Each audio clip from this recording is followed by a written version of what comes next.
So what's the sort of landscape for valuations for accounting practices at the moment?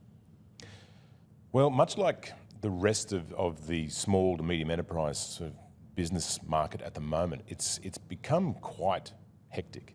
So there's a lot of new practices hitting the market.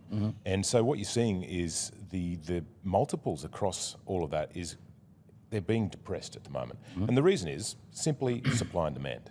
If there's a larger supply than there is a demand, then prices Is drop. there a reason why there are more practices coming up for sale? Is it because of a baby boomer and that there's more people in that age bracket that are retiring and getting out? It's exactly what you think it might be. It is that baby boomer exodus that we've been expecting for 10 to 15 years. It's finally actually happening. And so a lot of people would have liked to have retired in the last 3 or 4 years, but COVID came along and they've held on until about now where they've gone, right, time is ripe, let's go. And so then they'd bring in their businesses all to market at the same time, and that has resulted in, I guess, a more competitive landscape in trying to divest themselves of those important assets, their businesses. And that's the same across all small to medium Was this businesses. predicted though? Was this trend of more practices coming for sale now predicted? It was, but it's been predicted for a decade. And so I guess we've become somewhat used to the predictions not coming true.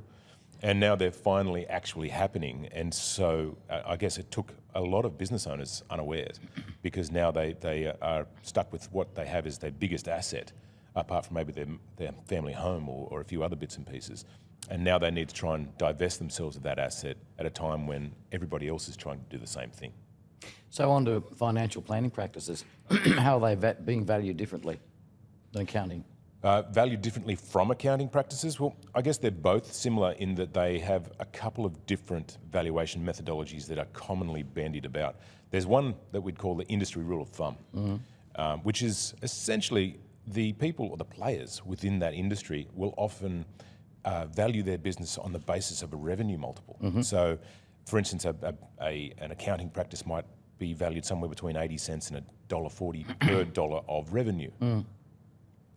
Likewise, we have a similar kind of methodology being applied in financial advisory services, and these days that has dropped from those big fours of 5, 6, 7 years ago down to 1.7 to 2.7 times, depending on your size. But in each case, each of those is when you are selling a book of fees rather than a business, because you're actually just purchasing the client and hoping they stick around. Well, just on that, do you think then running a financial planning business is more difficult than accounting practice or less profitable, but the client book itself is an easier method to sell rather than through the business? Two-pronged question. So I think the two different businesses, they are very, very different. So accounting businesses rely upon very technical expertise and a specific qualification, delivering both compliance and advisory services to businesses and individuals over an extended period. A financial advisory business is much more different. You're delivering a fairly similar kind of product to your end user in a consistent manner. But the landscape of a financial advisory service has changed monumentally. Of course. Regulation, compliance. It's just those costs of compliance have made it, instead of being essentially what was in the bad old days, an annuity business that essentially, once you've got the client, you've got the client. And you'd just basically be reissuing... A passive income. Passive income, that's right. And the new regulatory requirements means that you have to put in the work now. And as a result of that, we've seen a lot of the poor operators, or those that essentially had enough of operating in financial advisory, have dropped off. Yeah.